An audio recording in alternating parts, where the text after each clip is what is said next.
നമസ്കാരം. ഇന്ന് എന്നോടൊപ്പം ഈ ചതയ ദിനത്തിൽ സ്വാമി അസംഗാനന്ദഗിരിയാണ് എന്നോടൊപ്പം ഉള്ളത്. നമസ്കാരം സാർ. നമസ്കാരം സ്വാമി, എങ്ങനെയാണ് ഇത്തവണത്തെ ചതയത്തിൻ്റെ ആഘോഷ പരിപാടികളൊക്കെ? ഗുരുദേവൻ്റെ 170ാമത് തിരുജയന്തി വളരെ ആഘോഷപൂർവ്വം ആർഭാടപൂർവ്വം കൊണ്ടാടുവാനുള്ള എല്ലാ ഒരുക്കങ്ങളും നടന്നുകൊണ്ടിരിക്കുന്ന വേളയിലാണ് അപ്രതീക്ഷിതമായിട്ട് നമുക്ക് എല്ലാവരെയും വേദനിപ്പിച്ചുകൊണ്ട് വയനാട്ടിലെ മഹാദുരന്തം എത്തിച്ചേരുന്നത്. അപ്പോൾ ദുരന്ത പശ്ചാത്തലത്തിൽ 170ാമത് ജയന്തി ആഘോഷങ്ങൾ ആർഭാടം ഒക്കെ കുറച്ച് ലളിതമായി ആചരിക്കുവാനാണ് മഠം തീരുമാനിച്ചിരിക്കുന്നത്. കലാരൂപങ്ങളും ഒക്കെ ഉൾപ്പെടെ വിപുലമായ ജയന്തി ഘോഷയാത്രയാണ് പ്ലാൻ ചെയ്തിരുന്നത്. പക്ഷേ അതിൽ നിന്നെല്ലാം ബാക്കിയെല്ലാം ഒഴിവാക്കി ജയന്തി ഘോഷയാത്ര നാമജപ ഘോഷയാത്രയായി നടത്തുവാനും 170 വനിതകൾ ഗുരുധർമ്മ പ്രചരണ സഭാ പ്രവർത്തകർ താലം ഏന്തിക്കൊണ്ട് ഗുരുദേവ ഋഷയെ പഞ്ചവാദ്യത്തോടുകൂടി അനുഗമിക്കും. പിന്നീട് നാളെ മുരുക്കുമ്പുഴ ശ്രീ കാളകണ്ഠേശ്വരം ക്ഷേത്രത്തിൽ നിന്നാണ് ഗുരു സത്യം ധർമ്മം ദയ ശാന്തി എന്നെഴുതിയ ഫലകം പ്രതിഷ്ഠിച്ച. അപ്പോൾ വലിയൊരു സന്ദേശമാണ് ഗുരു ലോകത്തിന് കൊടുത്തത്. ഈശ്വര രൂപങ്ങൾക്ക് പകരം, ഈശ്വര വിഗ്രഹങ്ങൾക്ക് പകരം സത്യത്തെയും ധർമ്മത്തെയും ദയ ശാന്തി തുടങ്ങിയ തത്വങ്ങളെ ദൈവമായിട്ട് ആരാധിക്കുന്ന ഒരു സംസ്കാരത്തിലേക്ക്, ആരാധനാ സംസ്കാരത്തിൽ തന്നെ ഗുരു തിരിച്ചു വിടുകയുണ്ട്. അങ്ങനെ ഒരു ചരിത്ര പ്രസിദ്ധമായ സ്ഥലത്ത് നിന്നാണ് നാളെ 18-ാം തീയതി രാവിലെ കൊടിക്കയറും കൊടിയും ധർമ്മപതാകയും കൊടിക്കയറുമായിട്ടുള്ള ഘോഷയാത്ര രാവിലെ ഒരു 8 മണിയോടുകൂടി അവിടെ നിന്ന് പുറപ്പെടും. ഒരു 11:30 ശിവഗിരി മഹാസമാധിയിലെത്തും. 20-ാം തീയതി തിരുജയന്തി ദിനത്തിൽ അവിടെ നിന്ന് വരുന്ന ആ സത്യം ധർമ്മം ദയാ ശാന്തി എന്നെഴുതിയ സന്ദേശം ആലേഖനം ചെയ്ത പതാകയാണ് ഇവിടെ ഉയരുക. പിന്നെ അതിനുശേഷം ജയന്തി ആഘോഷം പതിവ് പോലെ നമുക്കുണ്ടാകും.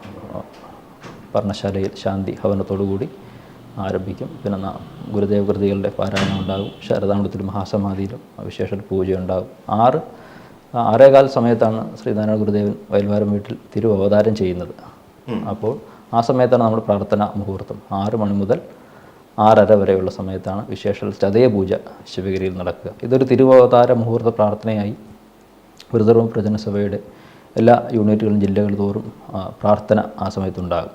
തിരുവതാര മുഹൂർത്ത പ്രാർത്ഥന എന്നാണ്. ആ സമയത്താണ് ഇവിടെ പൂജ നടക്കുക. ചെമ്പഴന്തി ഗുരുകുലത്തിലും ശിവഗിരി മഹാസമാധിയിലും ആഗോളതലത്തിൽ തന്നെ എല്ലാ ഗുരുദേവ പ്രസ്ഥാനങ്ങളിലും ഈ സമയത്ത് സമൂഹ പ്രാർത്ഥനയും ജപവും ധ്യാനവും ഉണ്ടാകും. അതിനുശേഷം ധർമ്മപതാക ഉയർത്തിവിടുത്ത് മഠം പ്രസിഡൻറ്റ്, ധർമ്മസംഘം പ്രസിഡൻറ്റ് ബ്രഹ്മശ്രീ സച്ചിദാനന്ദ സ്വാമികളും ബാക്കി സന്യാസി ശ്രേഷ്ഠന്മാരെല്ലാം അതിനെ അനുഗമിക്കും. പതാക ഉയർത്തുന്നതോടുകൂടി ചടങ്ങുകൾ ആരംഭിക്കും. പിന്നീട് ഉദ്ഘാടന സമ്മേളനം ബഹുമാന്യനായ കേന്ദ്ര സഹമന്ത്രി ശ്രീ സുരേഷ് ഗോപിയാണ് ഉദ്ഘാടനം ചെയ്യുന്നത്. വർക്കലയുടെ വികസന കാര്യങ്ങളിലൊക്കെ ഇടപെടുന്ന രാഷ്ട്രീയ സാമൂഹിക നേതാക്കന്മാർ ഒക്കെ അതിൽ പങ്കെടുക്കും. ബഹുമാന്യനായ MP, MLA തുടങ്ങിയ രാഷ്ട്രീയ നേതാക്കന്മാരൊക്കെ പങ്കെടുക്കുന്ന ജയന്തി സമ്മേളനം വിപുലമായി തന്നെ നടത്തും. അതിനുശേഷം നടക്കുന്ന വിശേഷാൽ ഉള്ള കാര്യം ചതയ ദീപം ആണ്. അപ്പോൾ ഇത് പുതിയ ഒരു കാര്യമാണ്. ജയന്തി ദിനത്തിൽ നമ്മൾ ഈ വർഷം തുടങ്ങുകയാണ്. ലക്ഷദീപം ഒരു സങ്കല്പത്തിൽ ദീപങ്ങൾ തെളിയിക്കുക, ചതയ ദീപം എന്ന പേരിൽ. അപ്പോൾ അതിന് ഗുരുഭക്തന്മാരുടെ ഒരു സമർപ്പണമായിട്ടാണ്, വഴിപാടായിട്ടാണ് നടത്തുക. ഓരോരുത്തർക്കും ദീപം എടുത്ത് അതിൽ പങ്കാളികളാകാം. അതിനുള്ള കൂപ്പൺ രസീതുകളൊക്കെ നേരത്തെ എല്ലാ ജില്ലകൾ തോറും കൊടുത്തു കഴിഞ്ഞ ഉദ്ദേശം നടക്കം നമുക്ക് ധാരാളം പേര് ദീപം തെളിക്കുന്നതിന് വന്നിട്ടുണ്ട്. അപ്പോൾ ഇതര സംഘടനകളെ എല്ലാം ഉൾപ്പെടുത്തി SNDP യോഗം, ഗുരുധർമ്മ പ്രചരണ സഭ, മറ്റ് സ്കൂളുകൾ, പഞ്ചായത്ത് എല്ലാവരെയും ഉൾപ്പെടുത്തിയാണ് നമ്മൾ ദീപം തെളിയിക്കുക. അതിപ്പോൾ ദുരന്ത പശ്ചാത്തലത്തിൽ ലോക ദുരന്ത ശാന്തിക്കായിട്ടുള്ള ശാന്തി ദീപമായിട്ടാണ് നമ്മൾ തെളിക്കുന്നത്. അപ്പോൾ നമ്മുടെ തൊട്ടടുത്തുള്ള വെന്നിക്കോട് ചർച്ചിൽ നിന്നും മാർത്തോമ ചർച്ചിൽ നിന്നുമൊക്കെ വൈദികന്മാർ പങ്കെടുക്കും. ഇസ്ലാം മത പുരോഹിതന്മാർ ദീപം തെളിയിക്കുന്നതിന് വേണ്ടി എത്തിച്ചേരും. ഒരു മതസൗഹാർദ്ദത്തിൻ്റെയും കൂടി ഒരു കൂട്ടായ്മയായിട്ട് എല്ലാവരും ചേർന്ന് സമൂഹ ദുരിതശാന്തിക്കായി ഒരു പ്രാർത്ഥന ദീപമായി 5 മണിക്ക്, വൈകുന്നേരം 5 മണിക്ക് ഈ ചതയ ദീപം തെളിച്ച് അതിനുശേഷമായിരിക്കും ശിവഗിരിയിൽ നിന്ന് ഘോഷയാത്ര ഇറങ്ങുക. അപ്പോൾ തീർച്ചയായിട്ടും നമ്മളെ സംബന്ധിച്ചിടത്തോളം ഈ ശ്രീനാരായണ ഗുരുദേവൻ്റെ ചതയ ദിനം ഈ നമ്മൾ പറയുമ്പോൾ നമ്മുടെ ഒരു വലിയ നഷ്ടമുണ്ടായിട്ട് നമ്മൾ നിൽക്കുകയാണല്ലോ നമ്മുടെ കേരളീയർ. തീർച്ചയായിട്ടും അത് നല്ലൊരു കാര്യം തന്നെയാണ്. നമ്മുടെ ചിലവുകൾ കുറച്ചുകൊണ്ട് ആഘോഷങ്ങളില്ല, ഒരുപക്ഷെ ഗുരു ആഗ്രഹിക്കുന്നതും അത് തന്നെയാവാം, ആഘോഷങ്ങളില്ലാതെ പോകുന്നതിനെ. ആ ഒരു കോൺസെപ്റ്റ് അഖില ലോകങ്ങളിലും ഒരു പ്രസക്തമായി തീരുമെന്നുള്ള കാര്യം തീർച്ചയല്ലേ? തീർച്ചയായും. നമ്മൾ ആഘോഷം എന്നതിനപ്പുറം വലിയൊരു സന്ദേശമാണ് മഠം സമൂഹത്തിൽ നൽകുന്നത്. ഇത്തരം സന്ദർഭങ്ങൾ വരുമ്പോൾ അവരെ സഹായിക്കാനുള്ള മനസ്ഥിതി നമുക്കുണ്ടാകണം. ദുരന്തഭൂമിയിലൊക്കെ പോയിരുന്നു മഠത്തിൻ്റെ സഹായവും ഒക്കെ ആയിട്ട്.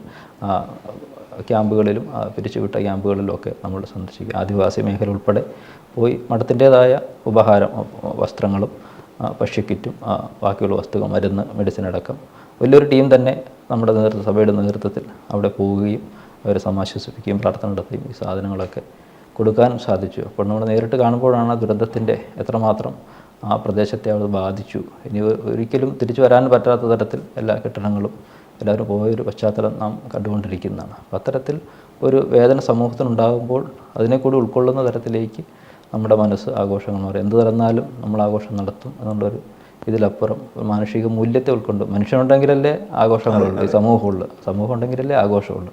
അത്തരത്തിൽ പെട്ടെന്നെടുത്ത മഠമെടുത്ത തീരുമാനം ഏറ്റവും ഉചിതമായി എന്ന് തന്നെയാണ് പറയാം.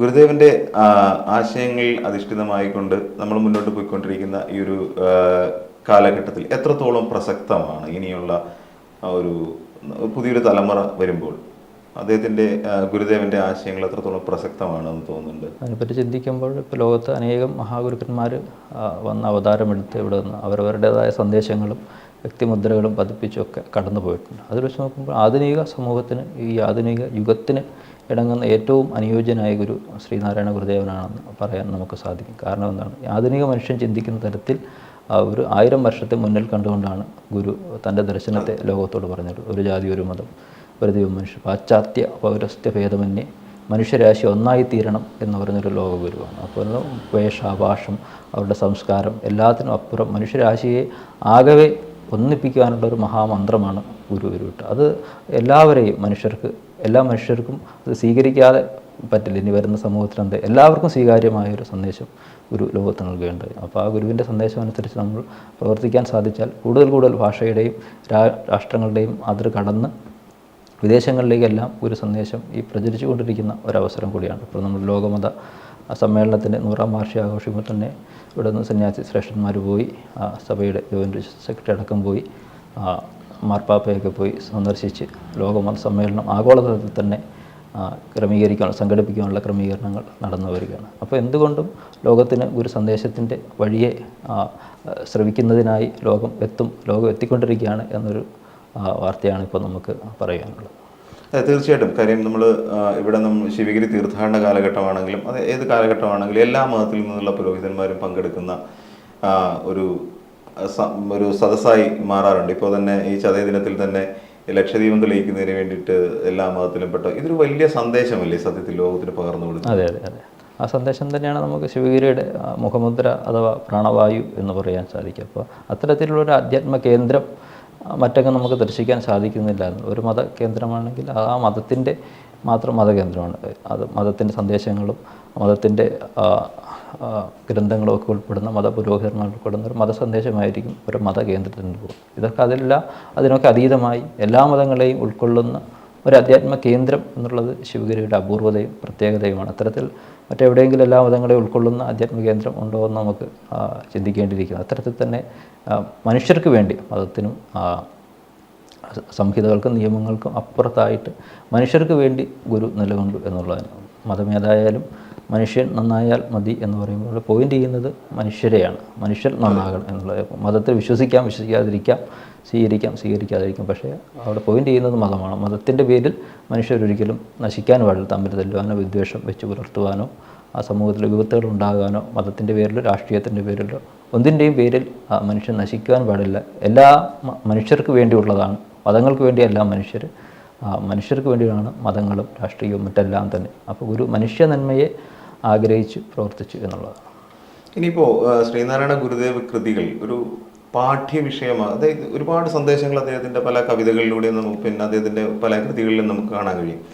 അപ്പം അദ്ദേഹത്തിൻ്റെ കൃതികളെല്ലാം തന്നെ ഒരു തരത്തിൽ പറഞ്ഞാൽ ഇനി വരാൻ പോകുന്ന ഒരു തലമുറ ഒരു പാഠ്യവിഷയമാക്കേണ്ടതല്ലേ എന്നുള്ളതാണ് എൻ്റെ പാഠ്യവിഷയം ആക്കേണ്ടുന്ന സമയം അതിക്രമിച്ചു. തിരുവള്ളുവരെ കുറിച്ചാണെങ്കിൽ തമിഴ്നാട്ടിൽ എല്ലാ ക്ലാസ്സുകളിലും കുട്ടികൾക്ക് പഠിക്കാനുണ്ടാകും. അവരുടെ ദേശീയ ഗീതം ഉള്ളവർ എഴുതി. അത്തരത്തിൽ ഒരു പഠന ഗുരുവിനെ സംബന്ധിച്ച് കേരളത്തെ സൃഷ്ടിച്ച, ആധുനിക കേരളത്തെ സൃഷ്ടിച്ച യഥാർത്ഥ ശ്രീനാരായണ ഗുരുവാണ്. ആ സൃഷ്ടിച്ച ഗുരുവിനൊപ്പം ഇന്നത്തെ കേരളം സഞ്ചരിക്കുന്നുണ്ടോ എന്ന് ചോദിച്ചാൽ വളരെ നിരാശയാണ്. ഗുരുവിനെക്കുറിച്ചുള്ള പഠനം കുറഞ്ഞിരിക്കുന്നു. ഗുരുവിന് വേണ്ട തരത്തിൽ ടാഗോറും മഹാത്മാഗാന്ധിയും തേടി വന്ന് ദർശിച്ച ഗുരുവിനെ നമ്മൾ എത്ര പേർ പഠിക്കുന്നു, ഒരു സന്ദേശം ഉൾക്കൊള്ളുന്നു എന്ന് ചോദിച്ചാൽ ആ ഗുരുവിനെ ഒരു വിഭാഗീയവൽക്കരിച്ച് മാത്രം ചിന്തിക്കുന്ന ഒരു അവസ്ഥാവിശേഷത്തിലാണ് ഒരു വിഭാഗത്തിൻ്റേതാണെന്ന് മാത്രം. പക്ഷേ ഗുരുവിനുള്ള മാനവികതയോ ദാർശനിക ഗരിമയോ ഒന്നും മറ്റൊരു ഗുരുക്കന്മാർക്ക് അവകാശപ്പെടാൻ പറ്റാത്ത തരത്തിലുണ്ടായിട്ട് പോലും ആ ഗുരുവിനെ നമ്മുടെ സമൂഹം, പുതിയ തലമുറ പഠിക്കാൻ ശ്രമിക്കുന്നില്ല, അറിയുവാൻ ശ്രമിക്കുക. ഒരിക്കലും ഒരു നല്ല മനുഷ്യനാകണമെങ്കിൽ ഗുരുവിനെ മാത്രം പഠിച്ചാൽ, ഗുരുവിൻ്റെ സന്ദേശം പഠിച്ചാൽ തന്നെ ഒരാളെന്താണ്,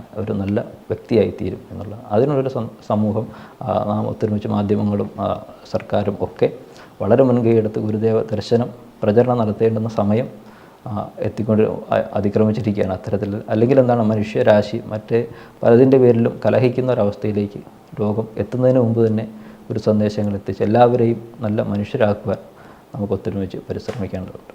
വളരെ നന്ദി.